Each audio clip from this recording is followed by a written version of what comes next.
Hello.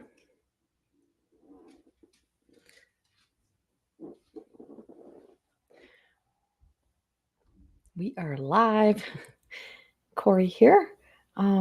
Just coming in to check in on everyone before I go out planting some or replanting some little trees. But I'm just going to give a moment and see if we got anyone actually in here.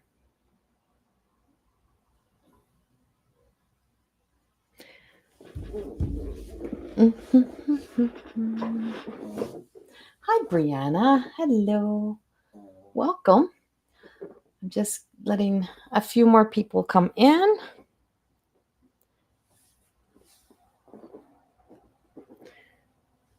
Just waiting to see who else we have here. Hello, Mary. And I'm making sure I'm also on YouTube as well. So this is always broadcasted on both. So I just want to see where we are, what we have.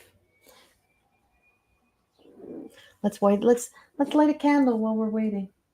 I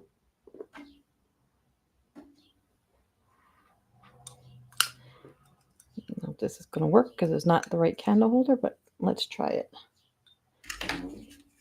Just give a moment.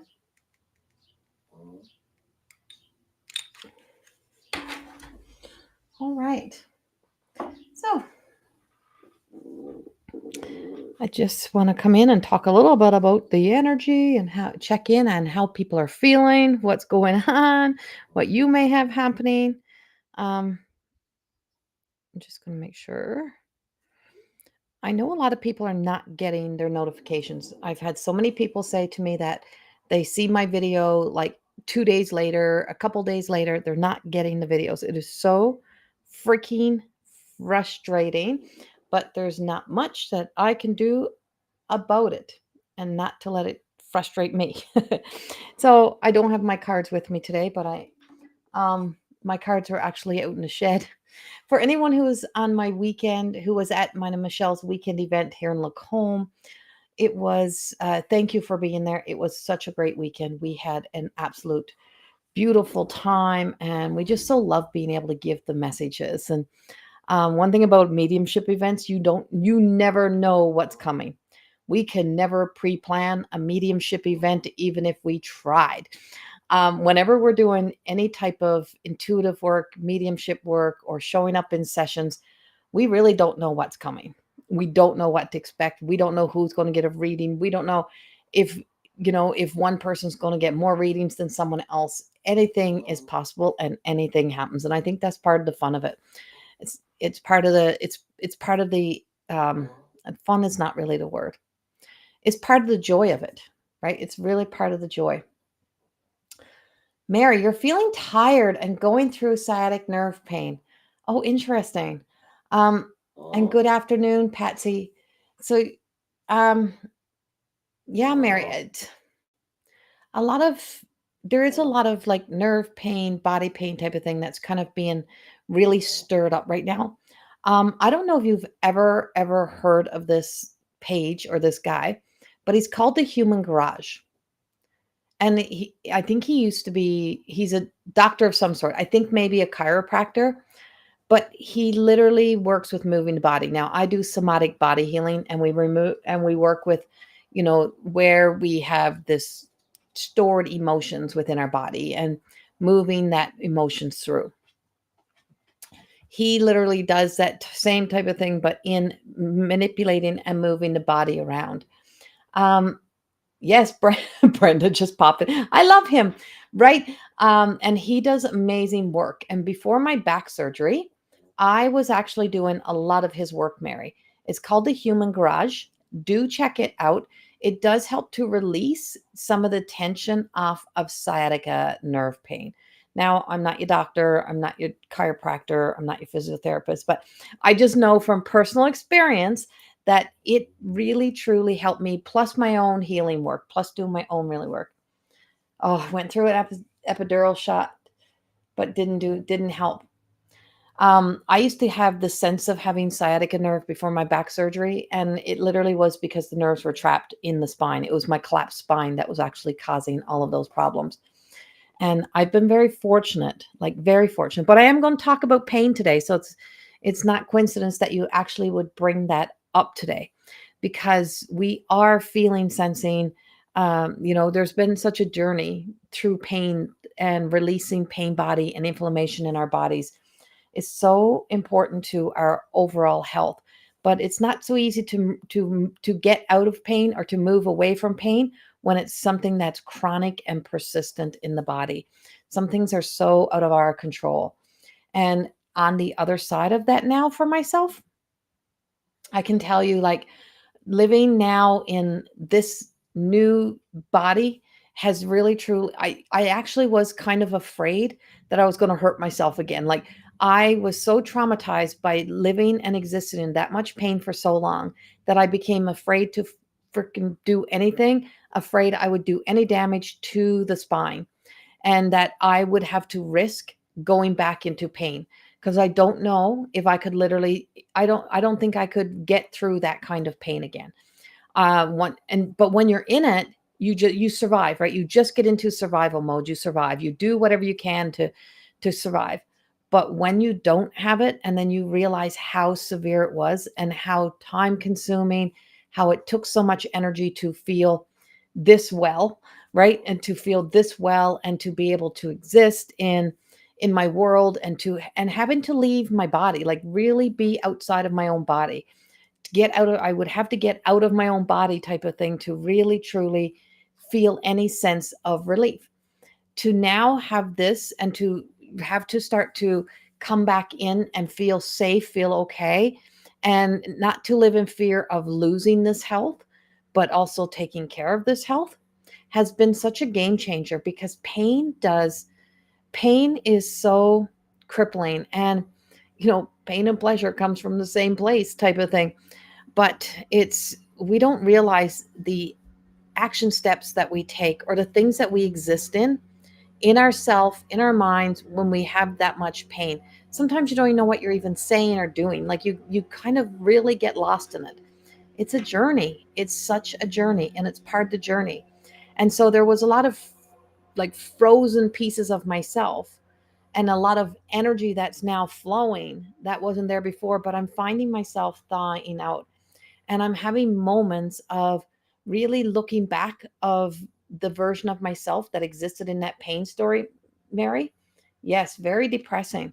And the things that I had written, the things that I had experienced, the things I was going through, I don't regret writing them. But I can tell you, I've really truly met the darkest energy. I met the worst of myself, right?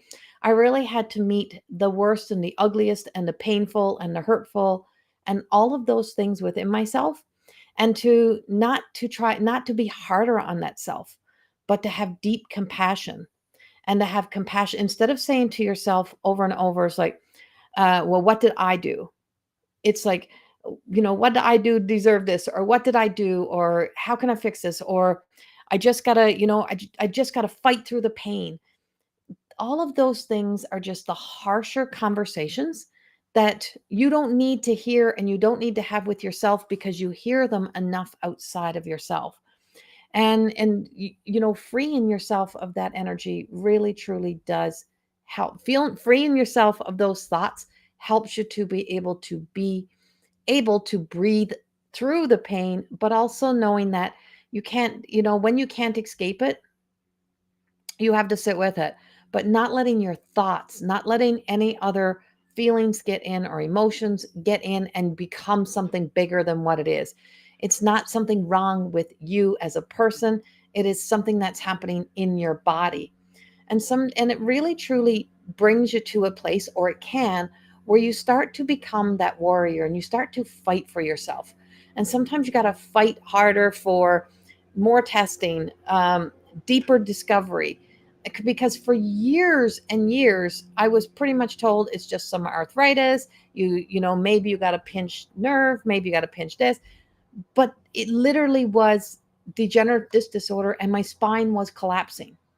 And so it was a big difference from having a bulging disc or having a pinched nerve or having sciatica pain to actually having a collapsed spine and having nothing left in between those spaces to keep that spine up. I knew there was something more. I was shrinking. I was losing my desire to live.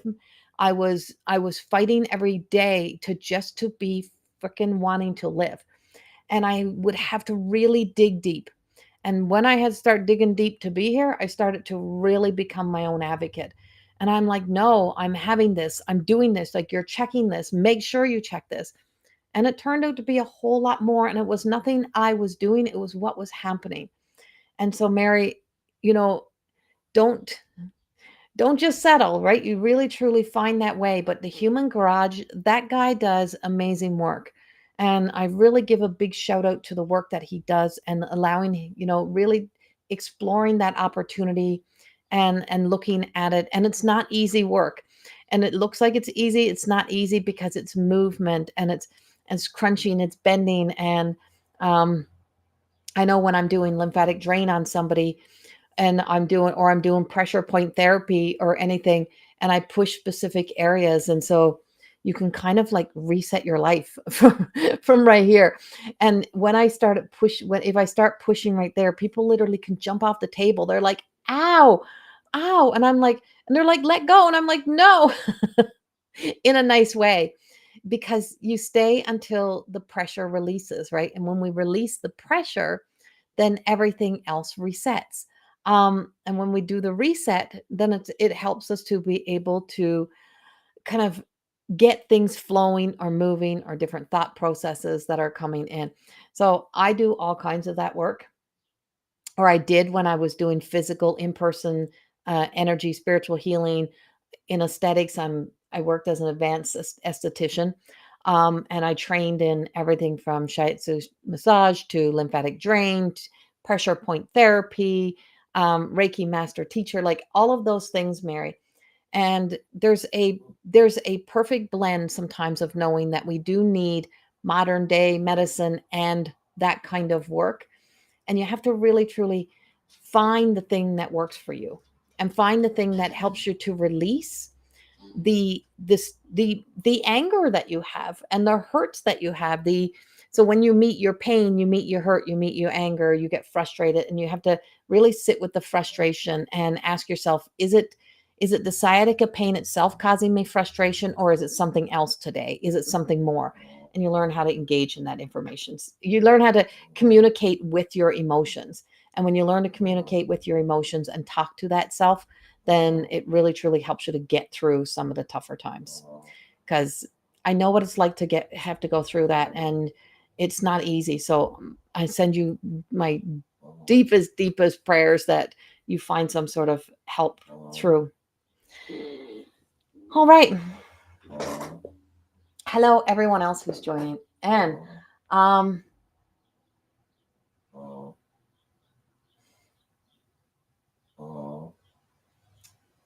I'm not really pulling individual cards. I'm going to pull collective cards. I don't have my cards. I don't have my cards, and I don't have my books. They're actually out in the shed. When I came back from the event from this weekend, I left all my stuff was in a box, and it's out in the garage. So I don't even have my cards. I have other cards here, but um, and the reason why I'm not pulling individual cards for you all is because I'm actually really, really exhausted. I worked all weekend. So myself and Michelle did a two person, and one night event, mediumship event that was sold out here in Lacombe, Alberta. And we did that. And then I came back, and then Sunday I teach Sunday nights, my more than existing level 4 class. So it's been since last Monday since I've actually had a day off. So this is my day off, but something told me to stop in and talk to you for a few moments. So Mary, I think it maybe was for you. but I do want to speak a little bit about the collective energy that we do have going on. So you may be feeling, I woke up this morning and I was okay when I got up. And as my morning went on, I felt this panic. I felt this like rush, like I needed to get in a rush. I need to get things done. I could feel like the sense of feeling guilty coming in. It's like, oh my God, how dare you take a day off, or how dare you do these things? And I just felt a lot of energy moving. So there's a lot of energy that's going on. But we have a lot of struggle stories that are out there. We have a lot of really painful, in our face, like things we can't ignore energy. And as I was coming up the steps, I heard myself, like, I heard the self just say, "What's wrong with you? What's wrong with you?" You know, your the essence of our the old brain, so the ego is trying to bring you back to comfort by guilting you into doing things. But what's wrong with having a day off? What's wrong with stepping away from the world? And then it was like, this other little sideshow comes in and says, and why does anybody support any political part of our world? Do you not see what they have done? Do you not see the destruction? Who really truly, like, do you not see the mask? And I'm like, okay, this is outside energy. This is outside energy. And there's a lot of outside energy that is chattering and speaking. And I realized it was not me, and there is a lot. So, when we exist in, when you can see, hear, feel, sense everything, and you see the energy and you hear the energy, is that you really start to notice how much even our own thoughts is going all the time, and it's running nonstop. So, being able to shut off our thoughts is impossible, but being able to meet them at the gate of of entering in, and say, okay, why are you here today? And what's really going on? Is this really me, or is this something outside of myself? I have two old disc fractures and one new one. The pain of the breaks and arthritis is very right. Yeah, I mean, I swear by the back surgery that I had, and not for everybody though. Not for everybody. Definitely not for everybody. It's definitely not a success for everyone, but I was blessed that it was a success for me. But I always say, be an advocate. Don't give up on your health. Don't give up fighting for yourself. Don't give up fighting. Um,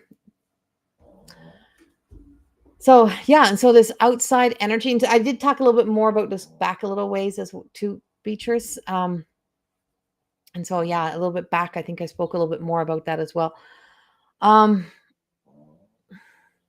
and so yeah, so you're hearing all this energy, and of course, the world has suffering, and the world has pain, and the world is really, really, really not in a good state of being in on a lot of scales. But there's good things that are still exist in our world. I walk out into my yard, and my trees are finally starting to blossom. And I know that's minor things, but if we don't bring emphasis to the minor things, then we'll all fall victim to the depths of the darkness, right? The darker energy, the deepest depressions, the fears. If we can't change some of the things that on a bigger scale they're unwilling to change, right? And so, but if we start ignoring and not seeing all the little things, then we all start to lose our light. We start to lose hope. And we have to hold on to hope. And we have to hold on to our own sense of knowing and faith. And so, if it means walking outside and smelling the cherry blossoms or the apple blossoms on your tree, if it means going out and taking a walk and finding the beautiful things, because I can tell you, the past few years that I had gone through, I had to find a lot of beautiful things to give me a lot of whys. And a lot of those beautiful things were in here. It was in the people I got to meet, is in knowing that, we're not struggling alone. We're not in pain alone. And even though we feel like we are, and it's our own personal story, and no one is walking your path, or no one, we don't know what each other is really going through on a personal level. Nobody's in your shoes, but we are not alone. We're not alone in anything that we are going through. We do have other people who understand it, who know it, on in their story. They don't know your story, but they know it in their story. So there is a lot of deep empathy and compassion, and a lot of deep love that exists in our world. And it's around us, and it's in the people, and it's in Mother Earth, and it's in nature. And we got to find it, and we got to discover that, and we got to get to that place within ourselves. If you've ever noticed, like, I'm holding the tarot, so I'm just going to refer to this for a moment. Like, it's so easy for someone to pick up this card and get a reading and receive such joy. and feel such a relief. And then one person will walk into their lives and will say to them, why would you go do that? That's just bullshit. That's energy suckers. That is, so it just sucked out the light, the joy, the healing, the wonderful feeling that you had because somebody else had a fucking opinion. Somebody else came in with their fair story, their judgment. So, judgment versus discernment, ask yourself, right? It's like asking yourself before you judge, is that kind? Is that really going to help someone? Instead of saying, I'm so glad that you found something that really works for you. But instead, the world is filled with a lot of the negative that just finds its way to be able to suck the joy and the life out of the little bit of the hope and joy that somebody finds. So if people do that to you, start looking at it differently. Don't look at it as say, oh my God, then maybe they're right. Look at it in the way of saying, why does somebody feel the need to do that? Why does somebody feel the need to take away this moment that I'm in and just suck every bit of love and life out of it? What did that achieve for them? Misery loves company. And so that sense of judgment versus discernment has such an effect on us, and it plays out everywhere, and we get so led into it so easily. It's easy then to take away everything that you would have gotten in joy, that would have lifted your spirits, that would have connected you back into your spirit, into some sense of hope, now gets taken away. So how did that person help you? How did that person help? How was that person helping you in that experience? Imagine, like, just think about that for a moment, right? Like, how was that a helpful thing to do to somebody? And how many times have we possibly done that to somebody else? And once we're aware of it and once we know it, we can, we can use discernment in our own sense of when we're about to speak something out, or we're about to judge, or we're about to be so opinionated, and then pulling it back and remembering what it feels like to have it done onto you, what it feels like. There was a lot of time in my life that I almost walked away from being this person that I am, that I know I am inside of myself. That is everything that brings me the closest to my connection to the divine, to God, as I can possibly be, and to be of service and to know that I glow and I'm happy because other people would judge it. And because other people would throw stones. And when I wrote Wine and Chips, I did write there was a movie I watched when I was a little girl, and it literally was a little boy having to cast a stone at a mother. I don't remember the movie. I don't remember the experience. I don't remember anything other than what it made me feel like to see that this mother had been judged and he had to cast a stone at his mother. And he had to cast it because everyone was screaming that she was a bad person because of whatever her choice was, because others didn't agree with it. And when they and that sense of anger rose up inside of me, and I just could feel something inside of me, because I know that what it feels like to be judged like that, because you're not doing what others have created, this belief system, and they exist in that belief. They hold that belief, they get caught there, but is it yours? Is it aligned to your core values? Does it really matter to you? And so when you do things like this is connection to divination. This is connection to divine. Any other story that's tied to it, everybody can turn something good into something bad. Trust me, I've seen a lot of darkness hidden in places that appear to be good. And it's like anything can appear as light and be imitation, and can be false, and can be not true. It's our intention. And so when someone acts out that way, says those things, when someone behaves that way, ask, what is their motive? What is the intention behind that? Ask yourself, like, why would somebody want to take away somebody else's joy? Why would someone want to take away somebody else's moment that they are finding their happiness or their joy? And we exist in a world that's so full of it, and it's because we have so many stuck beliefs or outdated beliefs, or so many fear stories, because fear runs the world. Fear controls how we show up, how we respond in so many areas of our lives. But when we can learn to have faith in ourselves, then that faith guides us through. And when we can learn to trust ourselves and our own intuition, we're not so easily led astray. We're not so easy to drop the things that we love because somebody else has a fear story and maybe it doesn't work for somebody else. Maybe it doesn't fit in their lives. Good on you. But you don't get to decide for me, right? And once you can own that inside of yourself, that's getting to know parts of you that really truly speak your truth. And, in a world where we are already having to, really dig deep, why would we dig a hole and place somebody else so deep into it?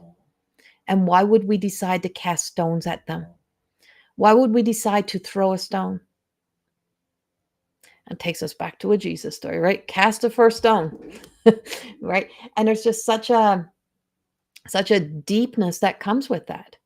And I could feel that deep-seated pain in my own journey and in my own, and I recognize that pain, and I'm like, I spent a lifetime trying not to be nice because even my personalities test all come back that you got this agreeability and this niceness, and I'm like, I don't want to be fucking nice.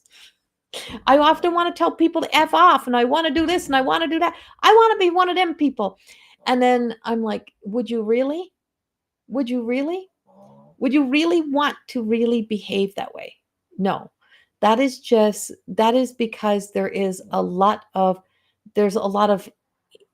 turning it around, and sometimes we're not kind to ourselves.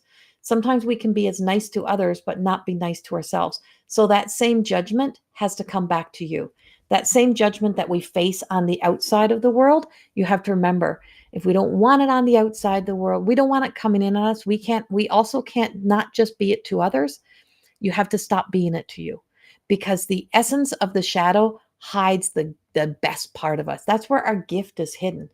And we have to really truly integrate and recognize those parts of ourselves and recognize what it is I'm most frustrated about, what it is that my biggest hurt is, and speak to the hurt, speak to the pain. And instead of making such friends with it, is to just say, I recognize that you're there, but it's not to be my best friend. It's for me to recognize that I'm not to run from it, and I'm not to keep trying to push on, but I'm here to push into myself more love, more light, more kindness, more compassion. And if we could do that on a world scale, we wouldn't be in the shit show we're in on a world scale. If we were to look at things with discernment, our perspectives of things will change, because it's amazing how we get so divided. And the biggest division that we have is that we're divided from the best of ourselves. And so the wear and tear on our physical bodies is because we forget to be kind to ourselves. We forget to care for those parts of ourselves. We think we're a machine. We're not a machine, right? And so back to here, this is like the hero's journey. This is literally a hero's journey. And in the major arcana, it's you becoming all aspects of this major arcana. When you become the magician in your life, when you got to be the hermit in your life, like all of these are part of the hero's journey. The elements are part of our all the astrology signs all tie into the astrological signs all tie into air, fire, water, and earth, which means they're all tied to emotions. It's tied to the material world.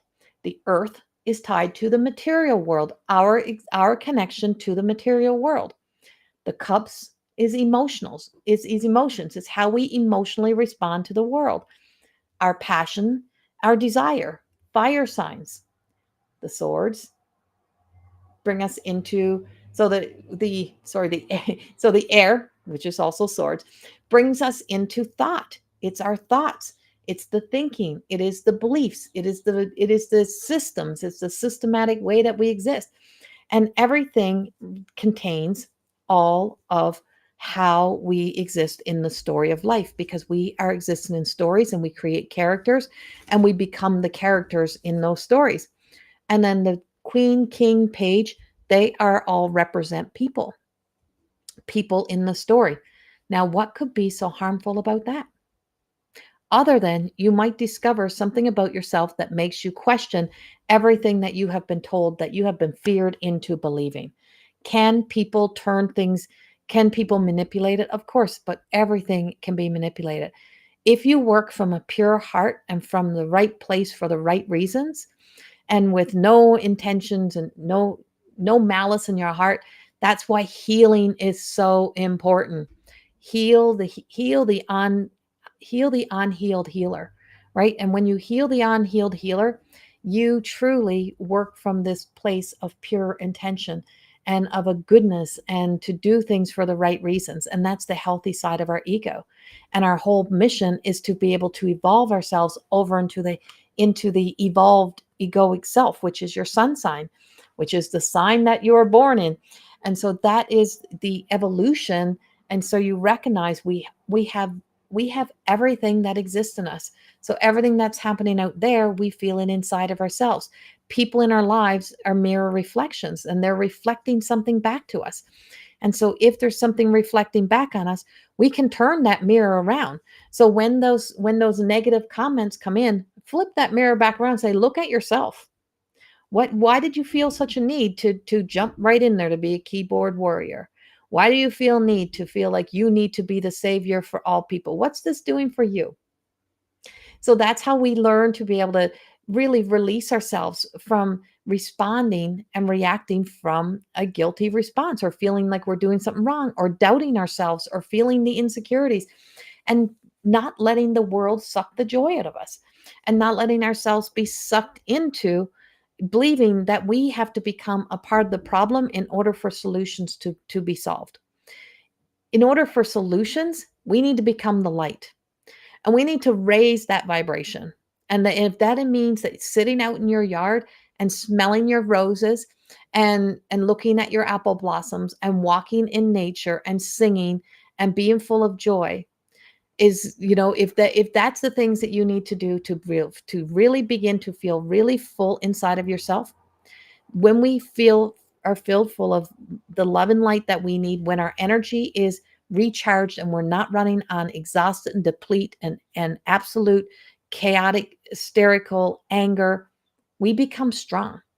And we become strong as a community, we become strong as a people, and we become open minded, and our hearts open up, and we all start to stand. What That's just, none of that makes sense, and we don't support the same things that make us sick and ill. We don't support the same environment. We refuse to exist in that same environment. And then we rise up, and here we are to be a change. And this has really truly inspired my 4-week aging goddess that I'm doing, because it takes a crone, it takes the wise woman, it takes all of that self to be able to finally see, look at the big picture, look around, look around. We will be more, we can be part of the solution instead of being a part of the problem, by really truly being kinder, and really truly keeping our freaking noses out of people's business, of the way that they choose to find their joy, their happiness, their satisfaction, and their sense of contentment within themselves. And contentment is, it's such a powerful thing, but yet it's hard to find contentment when we can't make peace with the past, we can't make peace with ourselves, and we're always at war with something. And when we're always at war with something, we will never know peace. And so these cards in my hands for a reason, I see these cards really kick ass. They help me realize I am not in that space. Yes, right, Adriana? It does such a thing for us, and it helps us in such a way. And I don't know why, but I mean, I felt the real need to come in here today to really, even though it's my day off, to really give this message and to really speak this out. And one of the ways that I really sit with my emotions, and I give my emotions are given faces, right? So my emotions come out if I'm having a moment, and instead of projecting it out onto anyone else, I paint. And when I paint, all of those emotions spill out. And it's amazing. It goes from ugly to something that is not. you know, it's not the artistic ability of the greatest painters in the world, but it's my expression of beauty. So it goes from ugly, it goes from over here to beauty. And what I wrote this morning was everything that I was kind of angry at myself for. Why do I keep being a doormat, or why am I nice, or why do I do those things? Why am I kind? Why can't I just sometimes just tell people to F off? Why can't I do that? Why can't I just tell people? And then I then it was like this transformation in the writing. And it went to, because kindness is beauty. And if we can be kind to ourselves, we radiate our beauty. And beauty is light. And beauty is a journey into bliss and radiance. And it's colorful. And it can be moved, and it can move things, and it can change things. It can stop a crowd, it can stop a noise. And so if you can see your own beauty, if you can see your own light, you stop the chaotic voice. You stop the chatter, you stop the noise, and you just say, I'm okay. I'm good. I'm good. I got all these outside things that I need to move, but within me, I'm breathing into this, and I'm going to become a part of the solution instead of part of the problem. And so that's where my Paint Me Beautiful series come from, which is a deck of cards, and it's some journals and all those things, but it hasn't made it all the way out yet. So like this is this is one of the paintings. This is one of the paintings. And she really started. I was saying, I hate green. I hate green. I don't like green. I hate the color green. I don't like green. And I'm like, I don't want green. Why is everything freaking green? But I'm like, what a lie, because I love nature and I love green grass. Like, I love green grass. I love green trees. So that's not a truth. That's called a complaint. So I had to sit with the painting. What are you really complaining about? And the complaining became a hurt. And I could feel the hurt. I could feel the sense of sadness. And as I was painting it, everything started to form. And now I don't put faces in anything, the faces come. And then I realized there was a face in there. And as the face started to appear, I could feel my own energy shifting. I could feel the change happening. Sometimes you need an outlet. You need an outlet for this expression so that you can find your way back to the light, find your way back to the beauty, find your way back to the joy, find your way back into seeing something in a more colorful, beautiful way to see it. And that's the beauty of oracle cards. That's the beauty of tarot. It has the opportunity for us to be able to have a visual, to create a visual that allows us to see the essence of the beauty. And so she's a new one. I don't normally paint on small canvases, but I got a whole lot of little canvases I'm trying to use up that my friend gave me. And so I painted her, and I was talking about her face being all crooked, and her nose, and her hair, and I was having a moment, and out of it once again came something to smile about. So, they might not be like, I might not be painting the ceilings on cathedrals anytime soon, but I'm painting my world more beautiful. And that's what you're here to do. You're here to find ways, instead of casting stones, instead of being a part of the ugly, start being a part of the beautiful. Start being a part of seeking out the beautiful, because if you will always find the evidence that you seek to stay unhappy, to stay miserable, to stay mad, to see the awful in the world, the evidence is everywhere. And the moment you go looking for it, or that you're not good enough, or you're not worthy, or you're this, or you're that, or somebody else is this, or somebody else is that, you will find all the evidence. The more you seek it, the more you'll find it. And it's such a powerful thing that we do. We get out, we don't speak to our divine, we go speak to our shadow, right? And we listen to that voice of the past in the voice of the negative, and we get so consumed. We bring fear into reality, and we fear is as invisible as faith. And I've been saying this for years. Remember, fear is as invisible as faith, but yet We give more power to fear than we give to faith. And both are from the invisible world of energy. And so are your thoughts. Your thoughts become the reality because you find the evidence or you create it, not you particular, but you as a people. Like that's what we do. And so if we can be anything today, if we want to see the world more beautiful, we got to start bringing that into ourselves, being that in ourselves. And it's not saying that we don't see what else is happening in the world. It don't mean that we don't see, that shit needs to change, or that, there's serious problems and issues that are out there. But how do we be the solution instead of the problem?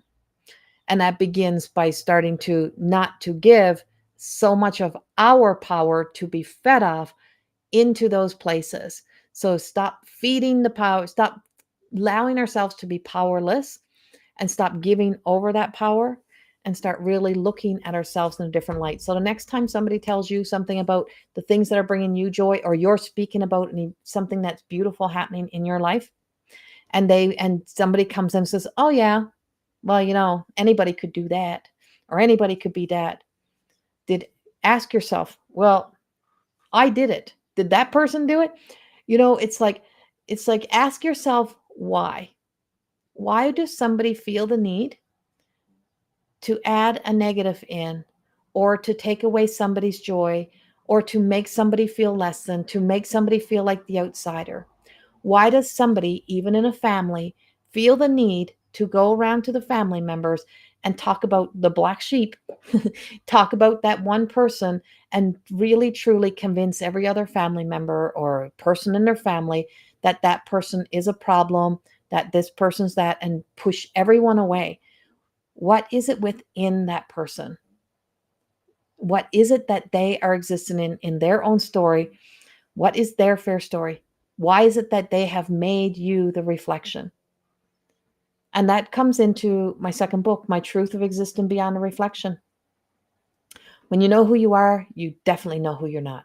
When you find that sense of the innate, when you can connect into that higher, greater consciousness, is that you realize how powerful this body is, and this mind is, and the thoughts of others.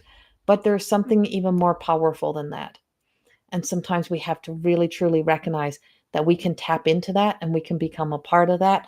And if it's bringing you a sense of peace and satisfaction and contentment, is that it's moving you towards your true, beautiful destiny and your joy. And that's where the beauty and awe really exist, because nobody knows really what really exists. Everybody likes to have the straight narrow view, but it's not really that straight. It's not really that clear. There's so much more. And the more longer I've been in this business and the longer I've done this work, I'm like, expect the unexpected, and know that anything can go from from being totally not true to true. We see it all the time. And that if we keep an open mind, an open heart, and use discernment, we'll see things a whole lot differently.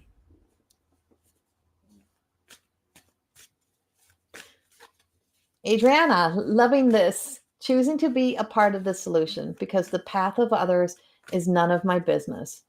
My only business is me. Yes, right? Easier said than done sometimes. Oh my God. Is it ever? Now, like I said, I share my humanness because I'm not void of it. I woke up this morning with it, but because I communicate with my emotions, and I ask myself, is this really my truth? What's really going on? What's really bothering me? And a whole part of my morning is I'm freaking waking up at 5:30 to snoring Sid, who gets up every morning. So I've had Sid for 12 years. I have not slept in. I had another one like Sid for 10 years before that. I'm like, and then I I have a partner who I have a partner. I have a husband who's on the road. I'm home alone. And so there's a loneliness that sometimes appears. And in that loneliness is this sense of so much. And I've really got to know myself, but I'm like, sometimes I would just like not to have to do everything. Sometimes, Sid, I would like for somebody else to be here to let you out in the mornings. And it was so when I could find that and I could laugh at it, I'm like, the dog is just looking at me like I have 10 heads. But here was the ah. So all of those big moments in my life, they don't bring me the same joy. Like when I do an event, it's wonderful. I love it. When I put out a book, like it feels good, but it's so temporary. Um, it's when I'm writing it, it's more exciting, but it's the little things. So the big things, it's not the extraordinary, it's the ordinary. And in those ordinary moments, I opened the door and there was a little tiny dragonfly. Now, I was just reading my 55 gene key of the gene keys, and I have 55, and it's the dragonfly. I just finished reading about it. And because before I really wasn't studying it the same way, but now I've decided to study it. And so I looked out and here was this little tiny, tiny little dragonfly. And it was like it had rained so hard last night. I think its little wings were stuck together. And I'm like, oh my God, I think he's trying to dry off. So I get him up on my finger and I blow on his little wings and I do some little Reiki on him. And my sister-in-law Brenda's here. She knows I do this stuff all the time. I have Q-tips on bees and so I'm like with this little dragonfly and I'm blowing on his little wings. And then all of a sudden he flies away. I'm so happy he flew away. I come back in the house and then I open the door to let dogs in. And when I open the door, he must have flew back in my house. And I seen the cat running around chasing something. When I looked, it was the dragonfly again. I'm like, no, I had to pick the dragonfly up again and I had to save the little dragonfly and get him outside. And I'm like, fly away. Don't let Phoebe get you. That's my joy. That moment of my day. Now somebody else say, what? That's so stupid. You're so dumb. That's the conversations. And I hear those conversations coming from words written all over the place, but nothing gets to take that joy from me. So now imagine, just think about this for a moment. How many times when you were a little child did you have those moments and somebody squished those moments? You might have had a little bug in a little container and somebody let it out and somebody squished it. You might have seen something going across the ground and you might have been like all in on creating your little story. And then a sibling may come along and squished it just to get your goat. just, well, we hold on to those things and we feel those things on a deeper level. Those childhood moments become grown-up pains in our lives. Because when we are the children who see the magic and we are the children who see everything and feel everything in the magical world and we have this big imagination, is that others don't, and others exist in this one-dimensional world only, and in this simple world right here, and everything has to make sense, everything has to be logical so that it keeps them being able to hold on to their stories, is that it wants to squish down us and our ordinary moments that become extraordinary or extraordinary feelings within us. Joy don't create outside of us. Joy is something we ignite inside of us. Joy is our closest connection to source, to God, to creator as we possibly could be, because it holds such power to move us from one state of being into the next. We can be so struggling, and something as simple as a dragonfly, something as simple as that can really truly change our state of being in a moment. And it's up to us to keep finding those moments in our life during the times and start accumulating them and building them up and not letting anyone take us away from that joy. Because life itself and all the fated experiences is going to have enough effect on us as it is, that we have to really truly know that in our life, we're going to have to experience that energy and we're going to have to experience the ups and downs. So we need to accumulate and gather up as much as we can so that when those moments happen, we have the strength and the courage to know that we can keep going and do what we need to do. That's my message for you today. I hope that inspires some of you. And I'm sad that my videos don't get to go very far anymore, but they get to the people who need to hear them. And so Thank you for showing up. Thank you for being here and always being here. I appreciate each and every one of you so very, very much. You do bring joy into my life. And so thank you. Thank you for supporting me and thank you for being there. Thank you for always just being you and showing up for you each day. Remember, show up for you. Find those little moments in your life. Mwah. Love you all. Have a beautiful day. They're out mowing my grass right now, so now the lawnmowers are getting loud. Have a good day. Bye bye.